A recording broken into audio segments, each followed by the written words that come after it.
Hello बच्चों, कल मैं आपको झीलों के बारे में पढ़ा रहा था कि गुणों के आधार पर झीलें दो प्रकार की होती हैं। एक मीठे पानी की झील है और दूसरी खारे पानी की झील है। तो हमारे राजस्थान में एक खारे पानी की झील है जिसका नाम है सामर झील। उस झील के जल से नमक का निर्माण किया जाता है। इसके अलावा भारत में अनेकों मीठे पानी की झीलें भी हैं, लेकिन जो भारत में ज़्यादातर मीठे पानी की झीलें हैं वो हिमालय क्षेत्र में मिलती हैं या हिमालय के आसपास के इलाकों में पाई जाती हैं। तो मीठे पानी की अधिकांश झीलें हिमालय क्षेत्र में हैं। ये मुख्यतः हिमानी द्वारा बनी है। हिमानी का मतलब होता है बर्फ़ द्वारा। दूसरे शब्दों में ये तब बनी जब हिमानियों ने या कोई द्रोणी गहरी बनाई जो बाद में हिम पिघलने से भर गई या किसी क्षेत्र में शिलाओं अथवा मिट्टी से हिमानी मार्ग में बंध गए। इसके विपरीत जम्मू कश्मीर में एक झील है जिसका नाम है वुलर झील। ये भूगर्भीय क्रियाओं से बनी हुई है। तो भारत में जम्मू कश्मीर में जो वुलर झील है वो किससे बनी है? भूगर्भीय क्रियाओं से, यानी पृथ्वी के अंदर कोई आंतरिक हलचल हुई थी, उसके कारण इस झील का निर्माण हुआ।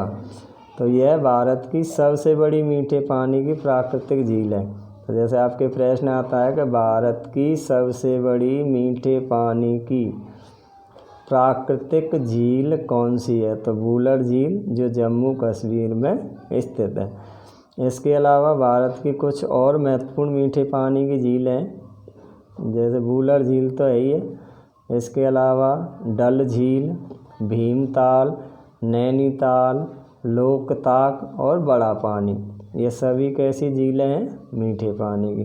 तो इन्हें आपको ध्यान रखना है कि भारत की मीठे पानी की झीलें निम्न हैं: वुलर झील, डल झील, भीमताल, नैनीताल, लोकताक और बड़ा पानी, ये सभी कैसी झीलें हैं? मीठे पानी की। इसके अतिरिक्त जल विद्युत उत्पादन के लिए नदियों पर बांध बनाने से भी झीलों का निर्माण हो जाता है।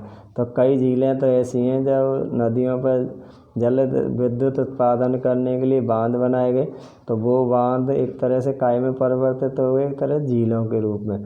तो इसमें एक उदाहरण है कि भाखड़ा नागल परियोजना के अंतर्गत एक बांध बनाया गया है जिसका नाम है गुरु गोविंद सागर। झीलें मानव के लिए अत्यधिक लाभदायक होती हैं या झीलों से हमें कई लाभ प्राप्त होते हैं। तो जिसमें पहला है कि झील नदी के बहाव को सुचारू बनाने में सहायक होती है। जैसे नदियों में वर्षभर पानी बहता रहता है, तो उसका सबसे बड़ा जो कारण है कि जो झीलें होती हैं उसमें एक जगह इकट्ठा पानी रहता है और उस पानी को धीरे धीरे समय या आवश्यकता के अनुसार प्रवाहित किया जाता है। अत्यधिक वर्षा के समय ये बाढ़ को रोकती हैं, यानी जब अधिक बरसात हो जाती है तो उस पानी को इस झील में संग्रहित किया जाता है, तो वो एक बाढ़ के बहाव को भी रोकती है। इसके अलावा सूखे के मौसम में यह पानी के बहाव को संतुलित करने में सहायता करती हैं। जैसे कहीं अकाल या सूखा पड़ता है जहाँ पानी की समस्या होती है, तो उस पानी की समस्या को दूर करने में झीलें बहुत ही मददगार होती हैं। झीलों का प्रयोग जल विद्युत उत्पन्न करने में भी किया जाता है, यानी झीलों के जल से जल विद्युत का भी उत्पादन किया जाता है। ये आसपास के क्षेत्रों की जलवायु को सामान्य बनाती हैं, यानी मानव के अनुकूल बनाती हैं। जलीय पारतंत्र को संतुलित रखती हैं। झीलों की प्राकृतिक सुंदरता व पर्यटन को बढ़ाती हैं तथा हमें मनोरंजन प्रदान करती हैं। जैसे हमारे राजस्थान में उदयपुर है। उदयपुर को झीलों की नगरी भी कहा जाता है क्योंकि यहाँ कई सारी झीलें हैं, और जब भी कोई पर्यटक उदयपुर जाता है तो वो वहाँ पर स्थित झीलों को ज़रूर देखने जाता है, और उन झीलों को देख कर के नहीं उसे बहुत ही मनोरंजन प्रदान होता है। नदियों का अर्थव्यवस्था में महत्व। संपूर्ण मानव इतिहास में नदियों का अत्यधिक महत्व रहा है। नदियों का जल मूल प्राकृतिक संसाधन है। तथा अनेक मानवीय क्रियाकलापों के लिए अनिवार्य है। यानी मानव के द्वारा अपने दैनिक जीवन में जो भी क्रियाकलाप किए जाते हैं उसमें जल का, विशेषकर नदियों के जल का विशेष ही महत्व है। यही कारण है कि नदियों के तट ने प्राचीन काल से ही आदिवासियों को अपनी ओर आकर्षित किया है।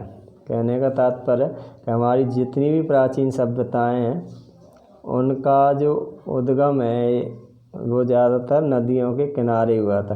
यानी जितनी भी सभ्यताएं बसी प्राचीन समय में वो नदियों के किनारे ही बसी थी, ताकि उन्हें पीने के लिए, सिंचाई के लिए या अन्य कार्यों के लिए जल आसानी से उपलब्ध हो सके। ये गांव अब बड़े शहरों में परिवर्तित हो चुके हैं। यानी पहले कई छोटे छोटे गांव थे, लेकिन धीरे धीरे अब वो काय में बदल गए, बड़े बड़े शहरों में। अपने राज्य के कई सारे ऐसे शहर हैं जो नदियों के किनारे बसे हुए हैं।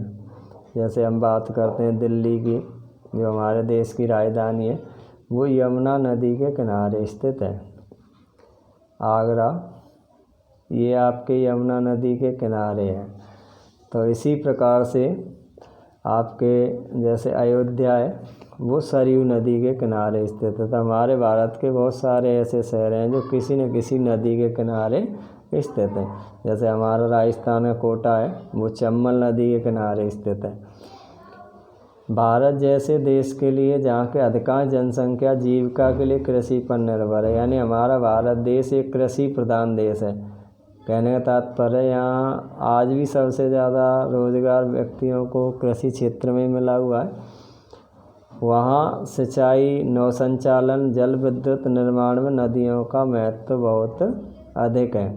यानी नदियों से हमें कृषि के लिए पानी उपलब्ध होता है। नौ संचालन का मतलब होता है नाव वगैरह चलाने के लिए। जल विद्युत यानी जल से बिजली बनाने में नदियों का बहुत ही महत्व है।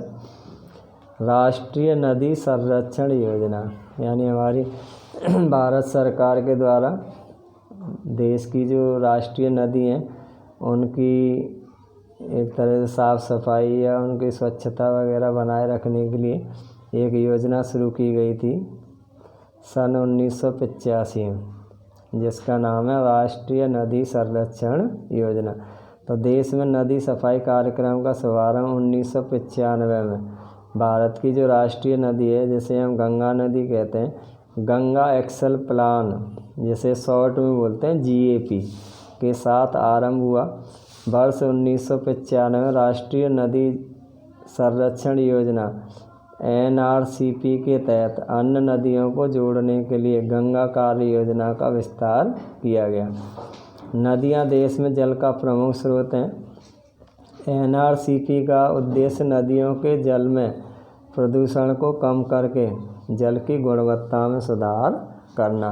यानी आज हमारे भारत देश की बहुत सारी नदियां हैं, कारखानों से निकलने वाले गंदे पानी की वजह से या बड़े बड़े जो शहर हैं उनका नाले वगैरह पानी उसमें गिरता है, जिसके कारण वो प्रदूषित हो रही हैं। तो नदियों को प्रदूषण से बचाने के लिए NRCP कार्यक्रम संचालित किया गया था। नदी प्रदूषण अर्थात यानी आज जो नदियों में इतना जल प्रदूषित दिखाई देता है उसके लिए कौन से कारण जिम्मेदार हैं। तो नदी जल की घरेलू, औद्योगिक तथा कृषि में बढ़ती मांग के कारण इसकी गुणवत्ता प्रभावित हुई है। इसके परिणामस्वरूप नदियों से अधिक जल की निकासी होती है तथा इनका आयतन घटता जाता है।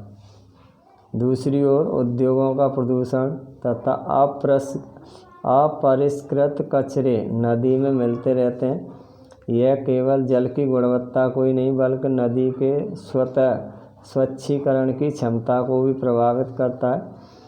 उदाहरण के लिए दिए गए समुचित जल प्रवाह में गंगा का जल लगभग 20 किलोमीटर क्षेत्र में फैले बड़े शहरों की गंदगी को तनु करके समाहित कर सकता है, लेकिन लगातार बढ़ते हुए औद्योगिकरण एवं शहरीकरण के कारण, औद्योगिकरण का मतलब होता है लगातार नए नए उद्योग लगने की वजह से, शहरीकरण का तात्पर्य होता है कि आज छोटे छोटे गांव धीरे धीरे काय में परिवर्तित हो गए शहरों में। या बहुत सारे लोग गांव छोड़ कर के नए कहाँ बस रहे हैं धीरे धीरे शहरों में, तो ऐसा संभव नहीं हो पाता तथा अनेक नदियों में प्रदूषण का स्तर बढ़ता जा रहा है। नदियों में बढ़ते प्रदूषण के कारण इनको स्वच्छ बनाने के लिए अनेक कार्य योजना लागू की गई हैं, जिनसे ये प्रयास किया जा रहा है कि हमारे भारत की नदियों को स्वच्छ और साफ बनाया जा सके। तो बच्चों, आपका जो पार्ट 3 है भूगोल का आपका वो आज कंप्लीट हो चुका है।